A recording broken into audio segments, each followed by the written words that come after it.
ఋగ్వేదం, సామవేదం, యజుర్వేదం, భాగవత రామాయణాలను ఎంతో పఠిస్తూ ధ్యానిస్తున్న వాడిని. అయితే నా పాపపు జీవితం అనగా అబద్ధం మానలేదు, అలాగే మిగిలిన బలహీనతలు ఏవైతే ఉంటాయో పాపానికి నిదర్శనమైనవి అవన్నీ నేను మానలా.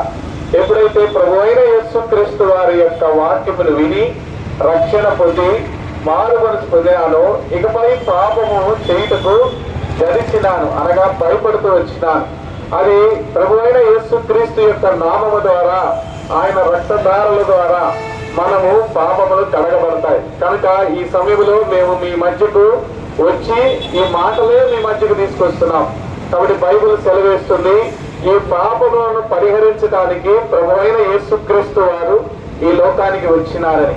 అందుకే దేవుడు జ్ఞాపకం చేస్తున్న మాట, ఆయనను నమ్మిన వారిని అనగా ఆయన నామమును యందు విశ్వసించిన వారికి రక్షణ కలుగుతుందని ప్రభు వాక్యం సెలవిస్తుంది. రక్షణ అనగా ఏమిటి అనంటే, నీ శరీరానికి రక్షణ కాదు, నీ ఆత్మను రక్షించడానికి ప్రభువు నిన్ను పిలుస్తున్నాడు. అదే ఇప్పుడు మేము పాడిన పాట కూడా, యేసు ప్రభు వారు ప్రేమతో పిలుస్తున్నాడు. ఇది శిక్షించడానికి కాదు, దండించడానికి కాదు, నువ్వు చేసిన పాపానికి నరకానికి అప్పగించడానికి కాదు. దుష్ట శిక్షణ, శిష్ట రక్షణ అని మనము ఎరిగి ఉంటాం మన సమాజం అంతా. అయితే ఈ దేవుడు నిత్యము నిన్ను ప్రేమించేవాడు. నువ్వు పాపములో ఉన్నప్పుడే నిన్ను ప్రేమించిన దేనికనంటే, ఇకపై ఆ పాపము చేయకుండా నీవు దేవుని బిడ్డవై, దేవుని కుమారుడివై ఆ నరకము నుంచి తప్పించడానికే నిన్ను ఈ ఉదయకాలమును పిలుస్తున్నాడు. ఆ మాటలే మీ మధ్యకి తీసుకొస్తున్నాం.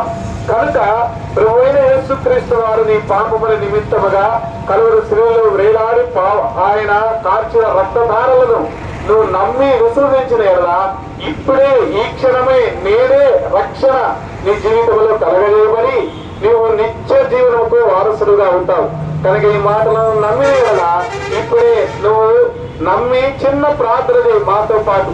ఇలాగ ప్రార్థన చేసిన ఎడలా నీవు రక్షణ మారు మనసు పొంది నిత్య జీవపు వారసురాలుగా అవుతావు.